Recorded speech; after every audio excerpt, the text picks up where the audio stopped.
What's going on, my friends? All right, so today's DC updates are the following. As always, if you're new to the channel, hit that subscribe, turn that notification on, and let's get into it.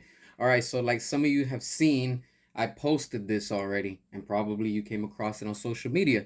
Zack Snyder talks about his scrapped Wonder Woman 1854 movie pitch. All right, as you can see, you can read the description and stuff like that.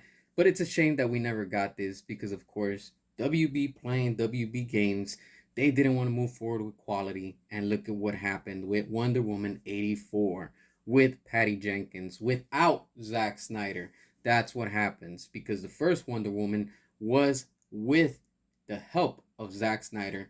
You know that Patty Jenkins was reaching out to Zack, and that's why that movie was good, and it's actually pretty good.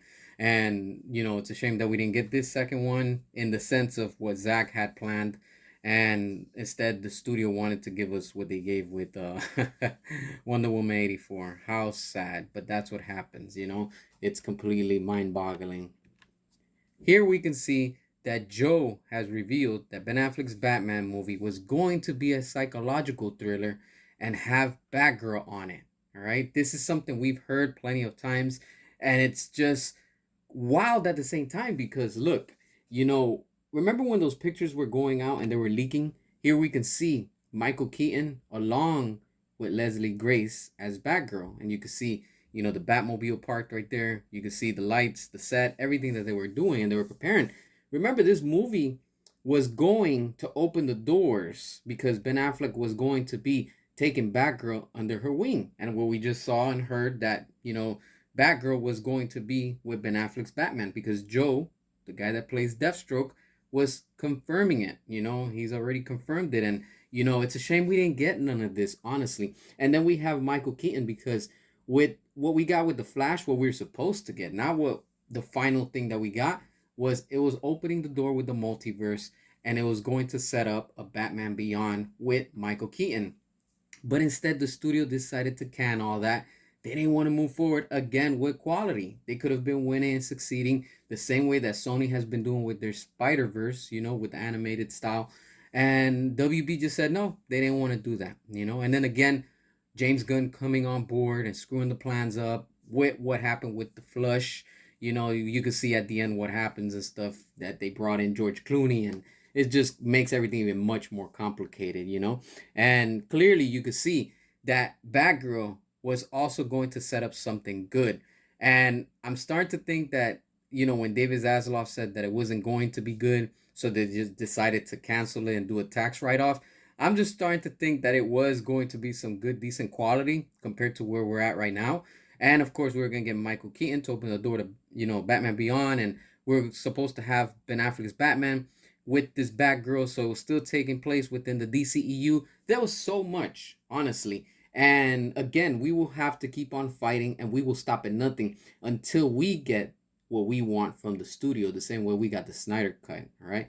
But this is what it is with that. And, at least, we got these behind the scene images, and there's a lot of them out there and stuff like that. But hopefully one day, the tables could turn and anything is possible.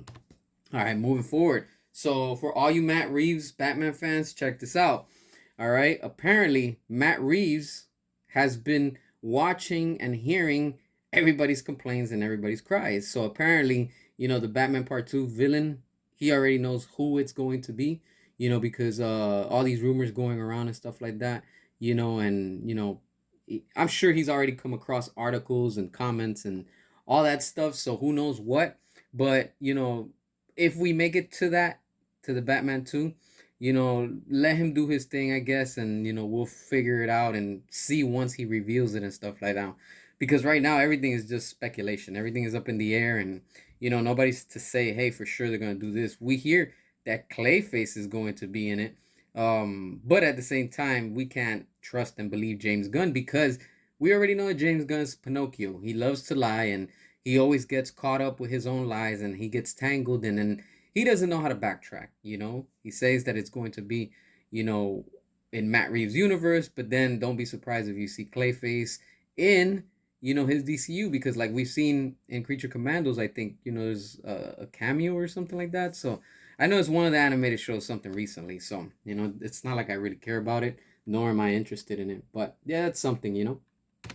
All right, so apparently we have this picture that's going around, and people are speculating: is this is what James Gunn's Batman going to look like? This is from the artist Dan Mora, and a lot of people are speculating that this might be the one that we're going with.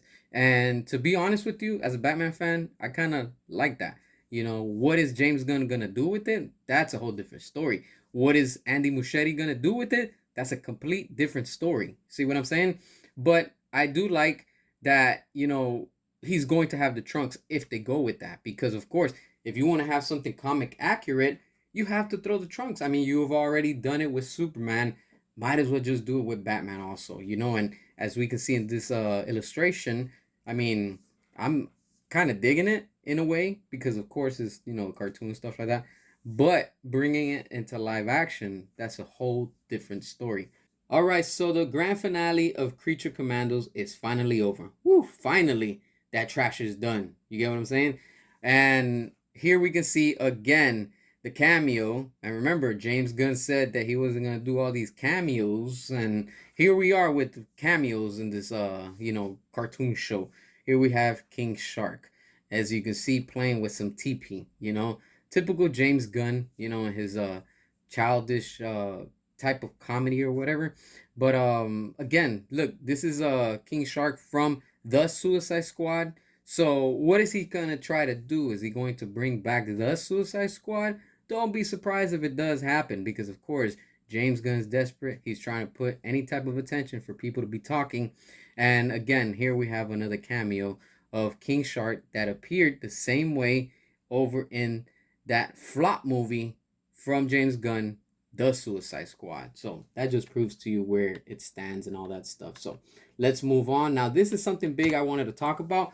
Check this out, all right? For all you toxic James Gunn fans and are like, oh, well, Superman's breaking records on the internet and blah, blah, blah. It's going to, you know, it's going to make over this much money and blah, blah, blah.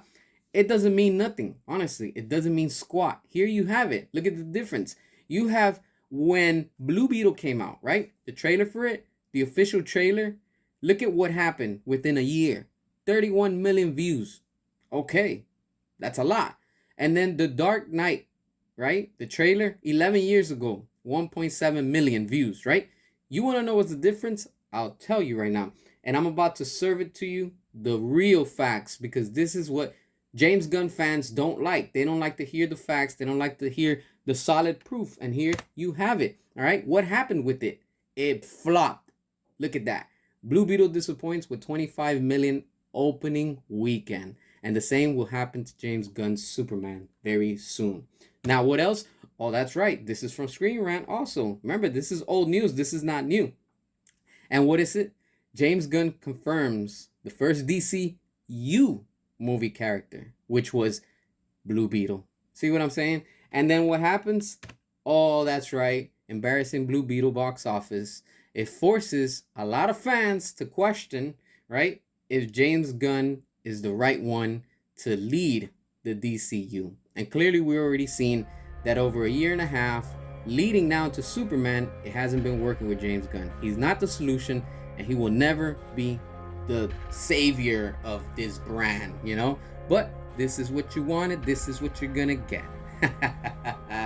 As always, drop your comments, hit that subscribe, and until next time.